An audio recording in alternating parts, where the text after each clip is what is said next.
Hello and welcome back to my YouTube channel. Hope are all doing well. तो देखो आज हम history के कुछ क्वेश्चंस को यहाँ पर डिस्कस करेंगे। अगर आप ग्रेजुएशन लेवल के एग्जाम्स की तैयारी कर रहे हो तब ये क्वेश्चंस आपके लेवल के हैं और आपके आने वाले एग्जाम्स में डेफिनेटली आपकी हेल्प करेंगे। देखो इससे पहले हम पार्ट 28 यानी कि 28 वीडियोज़ ऑलरेडी डिस्कस कर चुके हैं, जिनमें हमने सिर्फ और सिर्फ हिस्ट्री के क्वेश्चंस को डिस्कस करके रखा हुआ है। तो अगर आपने वो वाली वीडियोज़ अभी तक नहीं देखी है तो इस वीडियो के डिस्क्रिप्शन में जाए, वहाँ पर हिस्ट्री क्वेश्चंस करके लिंक दिया गया होगा, उस लिंक पर क्लिक करके आप उन वीडियोज़ को देख सकते हैं। बाकी आज हम पार्ट नंबर 29 को डिस्कस करेंगे और इन क्वेश्चंस को हम बिल्कुल डिटेल में डिस्कस करेंगे। बाकी अभी तक अगर आपने हमारे चैनल को सब्सक्राइब नहीं किया है तो चैनल को सब्सक्राइब कर दें, साथ में बेल आइकन को जरूर प्रेस करें, साथ में इस वीडियो को लाइक जरूर कर दें। सो क्वेश्चन नंबर हमारा 6 है, which Harappan site is not located in India.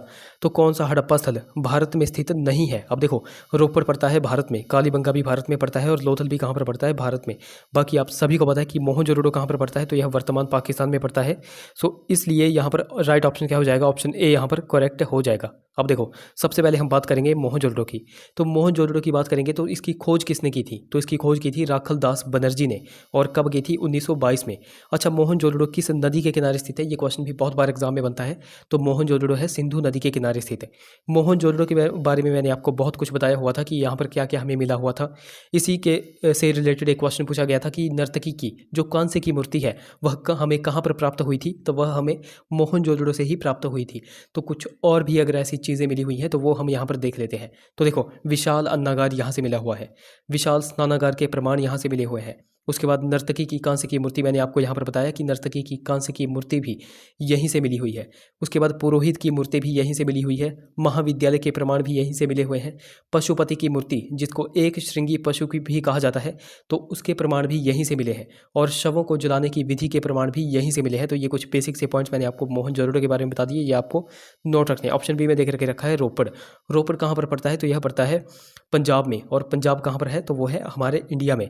रोपड़ को ही देखो रूप नगर भी कहा जाता है, तो ये भी आपको नोट रखना है।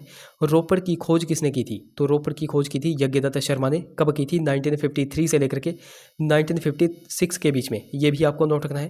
देखो कई बार आपसे यहाँ पर क्वेश्चन पूछा जाता है कि आज़ादी के बाद हमको आज़ादी कब मिली थी, 1947 में। तो आज़ादी के बाद जो है तो खोजी गई पहली साइट कौन सी थी, तो देखो आपको बिल्कुल नोट रखना है कि आज़ादी के बाद खोजी गई पहली साइट थी रोपड़। ये आपको यहाँ पर बिल्कुल पॉइंट नोट रखना है।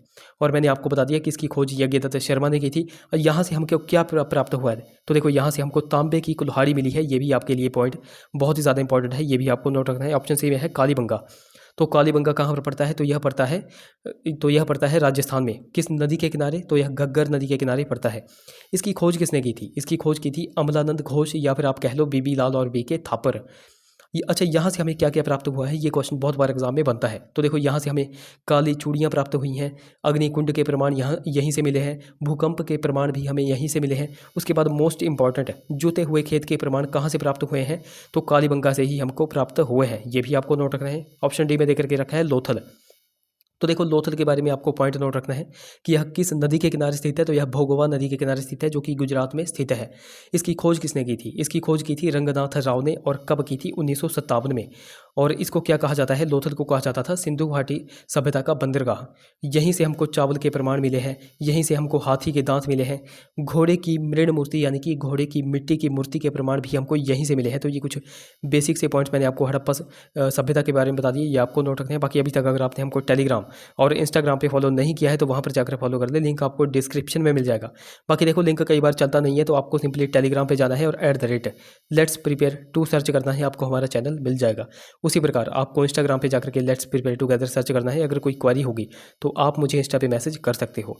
सो क्वेश्चन नंबर हमारा 7 है, Madurai was the capital of. तो मदुरई किसकी राजधानी थी। अब देखो मदुरई किसकी राजधानी थी, तो यह पांड्य वंश की राजधानी थी। ऑप्शन सी यहाँ पर करेक्ट हो जाएगा। अब देखो 3 ऐसे वंश हैं, संगम वंश में ऐसे 3 ऐसे वंश हैं जिनकी राजधानी आपसे पूछी जाती है और उनके प्रतीक चिन्ह आपसे पूछे जाते हैं। मैंने आपको बहुत बार बताया हुआ है, तो आज भी मैं आपको यहाँ पर बता देता हूँ।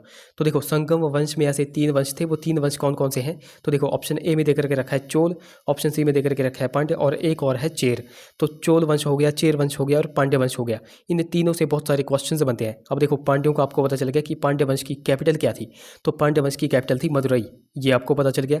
कई बार आपसे पूछा जाता है चोल वंश की कैपिटल, तो चोल वंश की कैपिटल क्या थी ये भी आपको पता होना चाहिए। तो देखो चोल वंश की कैपिटल थी पुहार या फिर कावेरी पट्टनम जिसको कहा जाता है, तो ये भी आपको नोट रखना है। और चेर वंश की कैपिटल क्या थी, तो चेर वंश की कैपिटल थी मुजिरी जिसको वांची भी कहा जाता है। तो ये कुछ बेसिक से पॉइंट मैंने आपको बता दिए। बाकी एक और पॉइंट आपको नोट रखना है चोल, चेर और पांड्य के बारे में। जो चोल साम्राज्य था, चोल वंश था, चोल वंश का प्रतीक चिन्ह क्या था, मैं आपको हर बार बताता हूँ। चोल वंश का प्रतीक चिन्ह था बाघ। चेर वंश का प्रतीक चिन्ह क्या था, तो चेर वंश का प्रतीक चिन्ह था धनुष।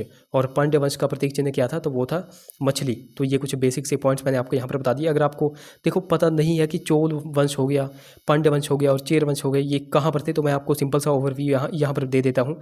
देखो ये है हमारा इंडिया, इंडिया का यह साउथ वाला पार्ट है। तो साउथ वाले पार्ट में यहाँ पर पड़ता था चोल, यानी कि आप कह सकते हो कि वर्तमान जो आंध्र प्रदेश साइड है, तो आंध्र प्रदेश साइड जो है तो चोल वंश का शासन हुआ करता था। और चेर वंश कहाँ पर रहते थे, तो चेर रहते थे वर्तमान केरला साइड, ये आपको नोट रखना है। और पांड्य वंश का शासन कहाँ पर था, तो पांड्य वंश का शासन था वर्तमान तमिलनाडु की साइड। तो ये कुछ बेसिक से पॉइंट्स भी आपको यहाँ पर नोट रखने हैं। अगला question, Deen Ilahi was accepted by, तो दीन इलाही किसने स्वीकार किया था। अब देखो मैं आपको हर बार बताता हूँ कि दीन इलाही की स्थापना किसने की थी, कब की थी। अब यहाँ पर क्वेश्चन क्या पूछा गया है कि दीन इलाही धर्म किसने स्वीकार किया था, तो इकलौता जो है तो हिंदू था, कौन, बीरबल, इसने है स्वीकार किया था। ऑप्शन ए यहाँ पर करेक्ट हो जाएगा। अब दीन इलाही धर्म की स्थापना किसने की थी, तो वो की थी अकबर ने। अब देखो अकबर के बारे में मैं आपको बहुत सारे पॉइंट्स बताता हूँ। पहले तो हम देख लेते हैं दीन इलाही धर्म की स्थापना अकबर ने कब की थी, 1582 1582 में। अब अकबर की बात आती है, अकबर के बारे में हम बहुत सारे पॉइंट्स डिस्कस करते हैं, तो आज भी हम यहाँ पर देख लेते हैं। सबसे पहला, अकबर का जन्म कब हुआ था, तो अकबर का जन्म हुआ था 1542 में। उसके बाद अकबर का राज्याभिषेक कब किया गया, अकबर का राज्याभिषेक हुआ था 1556 में। कहाँ पर हुआ था, पंजाब के कालानौर में। उसके बाद क्वेश्चन पूछा जाता है कि हरम दल से इसको मुक्ति कब मिली थी, या फिर अकबर ने दास प्रथा का अंत कब किया था। तो देखो हरम दल से मुक्ति या फिर दास प्रथा का अंत किया था अकबर ने 1562 में। ये पॉइंट आपके लिए इंपॉर्टेंट है। उसके बाद तीर्थ यात्रा कर की समाप्ति इसने कब की थी, तो तीर्थ यात्रा पर जो कर लगाया जाता था उसको समाप्त किया था 1563 में। उसके बाद जजिया कर भी इसने समाप्त किया था, तो कब किया था, 1564 में। उसके बाद आपसे क्वेश्चन पूछा जाता है दहसाला बंदोबस्त, तो दहसाला बंदोबस्त की शुरुआत कब की गई थी, तो दहसाला बंदोबस्त की शुरुआत की गई थी 1580 में। किसके सहयोग से, तो टोडरमल के सहयोग से शुरू की गई थी। किसने शुरू की थी, अकबर ने। उसके बाद मैंने आपको यहाँ पर बता दिया कि दीन इलाही धर्म कब इसने स्वीकारा था, तो 1582 1582 में दीन इलाही धर्म की स्थापना की गई थी। और लास्ट में एक पॉइंट बनता है कि अकबर की मृत्यु कब हुई थी, तो अकबर की मृत्यु हुई थी 1605 में। ये कुछ बेसिक से डेट्स हैं, ये बहुत बार एग्जाम में कंफ्यूज करती हैं, तो ये सारी की सारी आपको यहाँ पर नोट रखनी है। अगले क्वेश्चन की बात करें, Sarnath lion capital is attributed to, तो सारनाथ के सिंह स्तंभ का श्रेय किसे दिया जाता है, तो सारनाथ के सिंह स्तंभ का श्रेय दिया जाता है अशोक को। ऑप्शन सी यहाँ पर करेक्ट हो जाएगा। अब देखो अशोक कौन था, तो अशोक था मौर्य वंश का राजा, मौर्य वंश का यह शासक था। अब मौर्य वंश की बात आती है तो मौर्य वंश का संस्थापक कौन था, तो मौर्य वंश का संस्थापक था चंद्रगुप्त मौर्य। और चंद्रगुप्त मौर्य ने मौर्य वंश की स्थापना कब की थी, यानी कि आप कह सकते हो कि चंद्रगुप्त मौर्य मगध की राजगद्दी पर कब बैठा था, तो 322 BC में यह मगध की राजगद्दी पर बैठा था। चंद्रगुप्त मौर्य के बाद उसका पुत्र बिंदुसार मगध की राजगद्दी पर बैठा, कब बैठा, 298 BC में। और बिंदुसार के बाद उसका पुत्र यानी कि अशोक बैठा था मगध की राजगद्दी पर, और कब बैठा था, 269 BC में। तो ये जो मैं आपको सीक्वेंस हर बार बताता हूँ ये आपको ने बिल्कुल यहाँ पर नोट रखना है। अशोक की बात यहाँ पर आई है, तो अशोक के बारे में मैंने एक पॉइंट आपको बता दिया कि अशोक मगध की राजगद्दी पर कब बैठा था, 269 BC में। उसके बाद आपसे यहाँ पर पूछा जाता है कि अशोक ने कलिंग का युद्ध कब लड़ा था, तो अशोक ने कलिंग का युद्ध 261 BC में लड़ा था।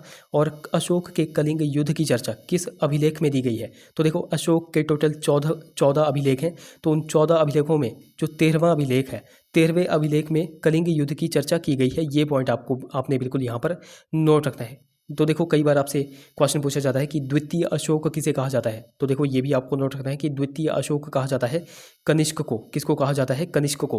अच्छा एक क्वेश्चन सेंट्रल लेवल के एग्जाम में पूछा गया था कि अशोक की दूसरी पत्नी का क्या नाम है, तो देखो अशोक की दूसरी पत्नी का नाम है करुवाकी। क्या नाम है, करुवाकी। ये भी पॉइंट आपके लिए इंपॉर्टेंट है, ये क्वेश्चन एग्जाम में बन सकता है।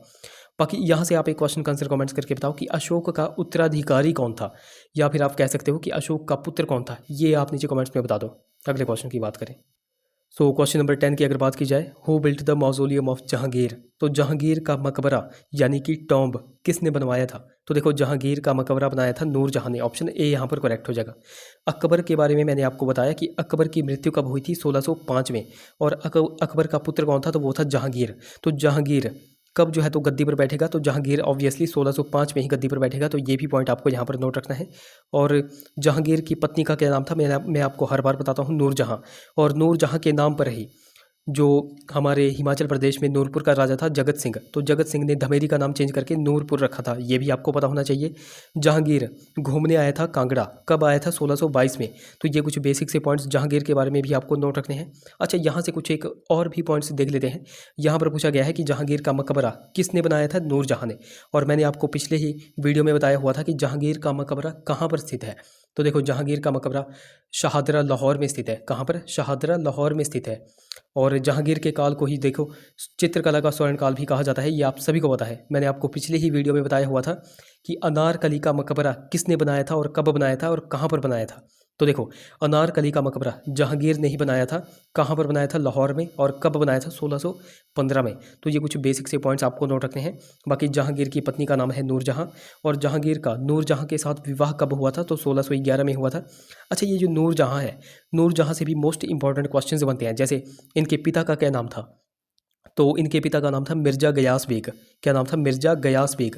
और एक क्वेश्चन यहाँ से पूछा जाता है कि हमारे भारत में पूर्णतः सफ़ेद संगमरमर से निर्मित कौन सा पहला मकबरा है? तो पहला मकबरा कौन सा है? तो वो है इत्माद उद दौला का मकबरा, जो कि नूरजहां ने अपने पिता गयास बेग की याद में बनाया था। तो ये भी पॉइंट आपके लिए इंपॉर्टेंट है। और नूरजहां की माता का क्या नाम था? नूरजहां की माता का नाम था अस्मत बेगम। गुलाब से इत्र बनाने की कला का जन्म भी नूरजहां की माता अस्मत बेगम ने ही किया था। तो ये कुछ बेसिक से पॉइंट्स मैंने आपको यहाँ पर बता दिए। ये भी आप सो क्वेश्चन नंबर 11 की बात की जाए, quit India movement was launched in which year? तो भारत छोड़ो आंदोलन किस वर्ष प्रारंभ हुआ था? तो देखो भारत छोड़ो आंदोलन 8 अगस्त 1942 को प्रारंभ हुआ था। सो ऑप्शन डी यहाँ पर करेक्ट हो जाएगा। अब देखो ये जो क्विट इंडिया मूवमेंट है, इससे बहुत सारे क्वेश्चंस बनते हैं, वो मैं यहाँ पर आपको बता दें जा रहा हूँ। तो देखो सबसे पहला क्वेश्चन आपसे पूछा जाता है कि भारत छोड़ो आंदोलन के समय भारत का वायसराय कौन था? तो उस समय वायसराय था लॉर्ड लिनलिथगो। और लॉर्ड लिनलिथगो का टाइम पीरियड भी आपको पता होना चाहिए कि कब से कब तक जो है तो भारत का वायसराय रहा था। तो 1936 से लेकर के 1944 तक यह भारत का वायसराय था। ये भी आपको पता होना चाहिए। क्विट इंडिया मूवमेंट यानी कि भारत छोड़ो आंदोलन को ही क्या कहा जाता है? अगस्त मूवमेंट भी कहा जाता है। ये भी आपको पता होना चाहिए। करो या फिर मरो का नारा पहली बार कब दिया गया था? तो करो या फिर मरो का नारा पहली बार भारत छोड़ो आंदोलन के समय ही दिया गया था। और यह महात्मा गांधी ने दिया था। ये भी आपको पता होना चाहिए। भारत छोड़ो आंदोलन के दौरान ही पहली बार ग्वालियर टैंक मैदान से अरुणा आसफ अली ने तिरंगा भी फहराया था। ये भी आपको पता होना चाहिए। अच्छा, यहाँ से आप एक क्वेश्चन का आंसर कमेंट्स करके बताओ। मैंने आपको बहुत बार बताया हुआ है, असहयोग आंदोलन जिसको नॉन कोऑपरेशन मूवमेंट कहा जाता है, असहयोग आंदोलन कब शुरू हुआ? उसके बाद जाकर के चौरी चौरा घटना कब हुई? और चौरी चौरा घटना के पश्चात महात्मा गांधी ने कब असहयोग आंदोलन वापस लिया था? ये डेट्स आप नीचे कमेंट्स में बता दो। मैंने आपको बहुत बार बताया हुआ है। ये सीक्वेंस भी बहुत बार आपसे एग्जाम में पूछा जाता है। अगले क्वेश्चन की बात करें, सो क्वेश्चन नंबर 15 की अगर बात की जाए, who was the first governor general of India? तो भारत का प्रथम गवर्नर जनरल कौन था? तो वो था Lord William Bentinck. Option A यहाँ पर करेक्ट हो जाएगा। अब देखो कुछ एक सीक्वेंस में आपको यहाँ पर बता देता हूँ। तो देखो सबसे पहले बंगाल की बात आती है कि बंगाल का पहला गवर्नर कौन था? तो देखो बंगाल का पहला गवर्नर था रॉबर्ट क्लाइव। उसके बाद आपसे पूछा जाता है कि बंगाल का पहला गवर्नर जनरल कौन था? तो बंगाल का पहला गवर्नर जनरल था वॉरेन हेस्टिंग्स। कौन था? Warren Hastings. उसके बाद आपसे पूछा जाता है कि भारत का यानी कि इंडिया का पहला गवर्नर जनरल कौन था? तो देखो इंडिया की अगर बात आएगी तो भारत का पहला गवर्नर जनरल जो कि आपसे क्वेश्चन में पूछा गया था तो वो था लॉर्ड विलियम बेंटिक। कौन था? Lord William Bentinck. और फिर आपसे यहाँ पर पूछा जाता है कि भारत का पहला वायसराय कौन था? तो भारत का पहला वायसराय कौन था? तो वो था लॉर्ड कैनिंग। तो ये कुछ बेसिक से पॉइंट्स आपको यहाँ पर नोट रखने हैं। क्वेश्चन नंबर 16 की बात की जाए, the last measure of British Indian territory took place during the time of? तो किसके समय के दौरान ब्रिटिश भारतीय क्षेत्र का अंतिम मेजर था? तो वो था लॉर्ड डलहौजी के समय। ऑप्शन डी यहाँ पर करेक्ट हो जाएगा। अब लॉर्ड डलहौजी का टाइम पीरियड आपको पता होना चाहिए कि यह कब से कब तक भारत के जो है तो वायसराय थे। तो 1848 से लेकर के 1856 1856 तक या भारत के वाइसराय कह लो या फिर गवर्नर जनरल कह लो, तो लॉर्ड डलहौजी इस समय थे। ओके, ये आपको नोट रखना है। और यहाँ से आपसे क्वेश्चन पूछा जाता है कि लॉर्ड डलहौजी ने कौन सी नीति चलाई थी, तो डॉक्ट्रिन ऑफ लैप्स यानी कि हड़प की नीति, जिसको हम व्यपगत की नीति भी कहते हैं, तो वो किसने चलाई थी, तो वो लॉर्ड डलहौजी ने ही चलाई थी, जिसके अंतर्गत इसने अवध हो गया, जैतपुर हो गया, सतारा हो गया, फिर झांसी हो गया, नागपुर हो गया, हमारे हिमाचल का बघाट हो गया, इन सभी क्षेत्रों को जो है तो अपने कब्जे में ले लिया था। तो ये कुछ बेसिक से पॉइंट्स भी आपको यहाँ पर लॉर्ड डलहौजी के बारे में नोट रखते हैं। 17 question, wear was the theosophical society founded in 1875। तो 1875 में थियोसॉफिकल सोसाइटी की स्थापना कहाँ पर की गई थी, तो ये की गई थी यूएसए के न्यूयॉर्क में। 17 का देखो राइट ऑप्शन क्या हो जाएगा, ऑप्शन ए यहाँ पर करेक्ट हो जाएगा। अच्छा, थियोसॉफिकल सोसाइटी की स्थापना की किसने थी, तो ये की थी मैडम ब्लावत्स्की और कर्नल आलकाट ने। अब आपसे क्वेश्चन पूछा जाता है कि मैडम ब्लावत्स्की और कर्नल आलकाट यह दोनों भारत कब आए, तो यह दोनों भारत आए थे 1882 1882 में, ये भी आपको नोट रखना है। और भारत आने के बाद इन्होंने अपना मुख्यालय कहाँ पर स्थापित किया था, ये भी क्वेश्चन बनता है। तो इन्होंने अपना मुख्यालय स्थापित किया था मद्रास के निकट आड्यार में। ये कुछ एक बेसिक से पॉइंट्स आपको यहाँ पर नोट रखने हैं। क्वेश्चन नंबर 18 की बात की जाए, dyarchy was first introduced in India under. तो भारत में द्वैध शासन पहली बार किसके अधीन लाया गया था, तो देखो भारत में द्वैध शासन पहली बार जो है तो मॉन्टेग्यू चैम्सफोर्ड सुधार के अंतर्गत लाया गया था, यानी कि मोंटफोर्ड रिफॉर्म, मोंटफोर्ड सुधार के अंतर्गत लाया गया था। ऑप्शन बी यहाँ पर करेक्ट हो जाएगा। अब आप पूछोगे कि ये जो मोंटफोर्ड सुधार है, मॉन्टेग्यू चैम्सफोर्ड सुधार, यह कब लाए गए थे, तो यह लाए गए थे 1919 में, ये भी आपको पता होना चाहिए। ऑप्शन ए में देख करके रखा है मॉर्ले मिंटो सुधार, तो मॉर्ले मिंटो सुधार यह कब लाए गए थे, तो यह 1909 में लाए गए थे। ऑप्शन सी में है साइमन कमीशन योजना।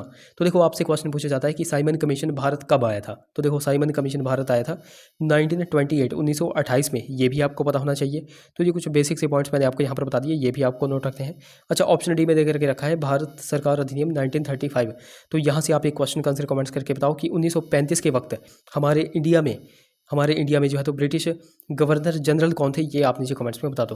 बाकी देखो ये थे हमारे कुछ क्वेश्चंस। आई होप वीडियो आपको इन्फॉर्मेटिव लगी होगी। अगर वीडियो अच्छी लगी है तो जरूर से इसे लाइक करें, शेयर करें, चैनल को सब्सक्राइब करें, साथ में हमें टेलीग्राम और इंस्टाग्राम पे फॉलो करना बिल्कुल भी ना भूलें। तो चलिए मिलते हैं अब अगले वीडियो में। Till then take care.